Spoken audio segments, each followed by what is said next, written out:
Very good morning friends. कैसे हैं आप सब लोग।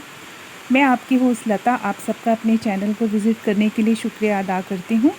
और आज मैंने आपके साथ शेयर करनी है एक बहुत इंटरेस्टिंग अपडेट अपने इस प्लांट की, जिसको कि हम कोलियस कहते हैं। ये प्लांट सर्दियों में मैंने ख़रीदा था और ये बिल्कुल मर गया था। इस प्लांट के बचने की कोई आशा ही नहीं थी। बस वही मैंने आपके साथ शेयर करना है कि फ्रेंड्स, जीवन बहुत इम्पोर्टेंट होता है, चाहे वो प्लांट्स का हो, एनिमल्स का हो या हमारा हो।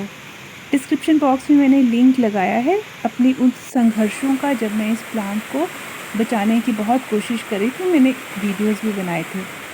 तो सर्दियों में प्लांट की सेल लगी तो उसमें मैंने 40 रुपये में ये प्लांट ख़रीदा था। और मदर प्लांट तो इसका पूरा का पूरा मर गया था। बहुत ठंड होती है हमारे यहाँ पे, 2 डिग्री 4 डिग्री टेम्परेचर हो जाता है।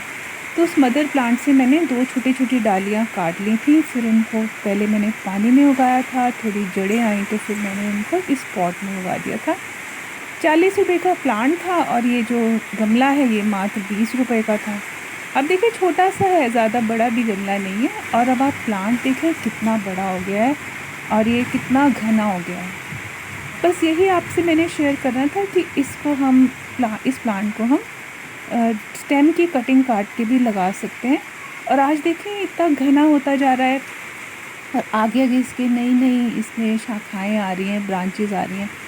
तो अपने प्लांट्स को घना बनाने के लिए हमें पिंचिंग करनी चाहिए। मैं आपको बताती हूँ पिंचिंग कैसे करते हैं। ये देखिए, जो सबसे टॉप पे छोटे छोटे पत्ते आ रहे होते हैं, इनको आपने तोड़ देना है। हालांकि बड़ा कष्ट होता है जब हम नए यंग पत्तों को तोड़ते हैं, लेकिन मैं इनको मिट्टी में ही डाल देती हूँ। और फिर इस तरफ भी आप देखें, ये भी 2 नए पत्ते हैं, इनको भी हम तोड़ देंगे। और इस पॉइंट पे फिर कुछ दिनों में 2 टहनियाँ उगती हैं। तो इस तरीके से प्लांट घना होता जाता है और घना भी होता है। और जब ये देखें, नीचे से भी 2 टहनियाँ उगी हुई हैं और यहाँ से फिर हम काट के इसको आगे भी उगा सकते हैं। तो अब आप देखें, ये प्लांट 2 बन चुके हैं और ये दोनों मैच्योर हो गए हैं, बड़े हो गए हैं और बहुत खूबसूरत भी हो गए हैं। बस यही कोलियस के प्लांट की खूबसूरती है कि इसमें इसके पत्ते बहुत प्यारे प्यारे रंगों के होते हैं। कई तरीके के कोलियस आते हैं और इसका रख रखाव भी कुछ खास मुश्किल नहीं है। आप इसको इंडोर्स भी रख सकते हैं और बाहर भी रख सकते हैं। लेकिन अगर आपने इसको घर के बाहर रखना है तो सीधी धूप इस पर नहीं आना चाहिए। ये देखिए, मेरे पास एक और वैरायटी है। ये ब्राउन पत्ते हैं, इसके बीच बीच में मैजेंटा और ग्रीन इसमें शेड्स भी आते हैं। और ये भी ऐसे ही सस्ता सा ही लिया था मैंने, ये थोड़े दिन पहले लिया था 40 रुपये का। और ये आप देखेंगे, एक बेकार से प्लास्टिक की बोतल थी, इसको फेंक देना था। पर फिर मैंने सोचा मिट्टी भर के इसकी मैं कटिंग्स उगा दूँ। इसका मदर प्लांट तो बहुत बड़ा हो चुका है, वहाँ से मैंने कई लोगों को आगे भी कटिंग्स दी थी। तो इस तरीके से हमें नियमित रूप से अपने प्लांट्स की कटिंग्स लगाते रहना चाहिए। उससे क्या होता है, एक तो प्लांट्स घने हो जाते हैं और दूसरा, जब हम इनके दूसरे गमलों में कटिंग उगाते हैं तो कभी कभार अगर हमारा पेरेंट प्लांट मर जाए तो फिर हमारे पास वो प्लांट रहता है। और इन दिनों हमारे यहाँ बारिश का मौसम है तो मैं अक्सर अपने सारे पौधों को यहाँ बालकनी की दीवार पे रख देती हूँ। उससे क्या होता है, एक तो हमें पानी नहीं देना पड़ता और बारिश का पानी इन सभी पौधों की ग्रोथ के लिए बहुत अच्छा है।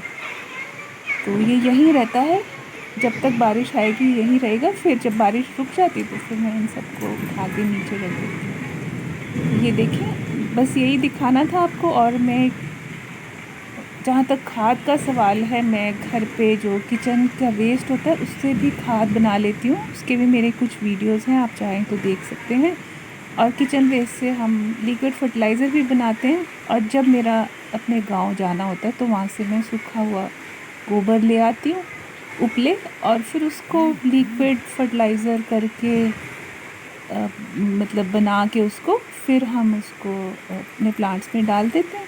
और अगर आप नहीं भी आपके पास अवेलेबिलिटी है गोबर की, तो आप रसोई का जो कचरा होता है, प्याज के छिलके हुए, उन सबको आप इस्तेमाल कर सकते हैं अपने पौधों में, लहसुन के छिलके हुए। तो इस तरीके से मैं, आप देखें, ये अपने कोलियस के प्लांट को मैं घर के अंदर रखती हूँ। बारिश वारिश होती तो बाहर ये जाता है और ये देख लीजिए आप, ज़रा भी जगह भी नहीं घेरता और अपने घर को हम जो प्लास्टिक के फूलों से डेकोरेट करते हैं उससे तो बेहतर है कि हम प्लांट्स उगा लें। और ये छोटे छोटे गमलों में कई तरीके के प्लांट्स बड़ी आसानी से उग जाते हैं और इनका कोई ख़ास रख रखाव भी नहीं होता। और मिट्टी आपने चेक कर लेना, मिट्टी सूख जाए तो थोड़ा सा पानी डाल दें। और थोड़ा कि इनको अगर आप विंडो के पास रखते हैं तो धूप इनको लगती रहती है। ये आप देख लें, इस गमले में ज़रा सी मैंने मिट्टी डाली है, आधी की मिट्टी है। तो शहरों में थोड़ी ये दिक्कत तो होती है कि मिट्टी मिलती नहीं है, चारों तरफ कंक्रीट के जंगल हैं। बस आपसे यही रिक्वेस्ट करती हूँ कि आपने ये वीडियो देखा है तो आप एक बार देख लें कि मैंने इस प्लांट को कितनी मुश्किल से बचाया। और बस जीवन की यही खूबसूरती है कि हमें जहाँ तक हो सके अगर हम बचा सकते हैं तो बचा लेना चाहिए। और ये यहाँ रहता है ये प्लांट। और आपको इसका टॉप व्यू दिखाती हूँ। इसके जो नए पत्ते आ रहे हैं देखिए कितने खूबसूरत हैं, बहुत सुंदर लगता है। ये एकदम पैरेट ग्रीन इनका कलर रहता है, बीच बीच में इसके डार्क मैरून से शेड्स हैं, ऐसे लगता है जैसे कि इस पर पेंटिंग करी हो। तो अब आप बताएं कि ये आर्टिफिशियल फ्लावर से कहीं ज़्यादा खूबसूरत लग रहा है ना। और वो जो डाली मैंने काटी थी 1 हफ़्ता पहले, मैंने जो आपको अभी पीछे दिखाया है, ये मैं 1 हफ़्ते के बाद ये क्लिपिंग बना रही हूँ। ये देखें, ये इसकी एक छोटी सी जड़ भी आ गई है। तो आप अगर इस प्लांट को लाते हैं तो आप इसको पानी में भी उगा सकते हैं और मिट्टी में भी उगा सकते हैं। तो अभी थोड़ा और बड़ा हो जाए तो इसको मिट्टी में भी उगा देंगे।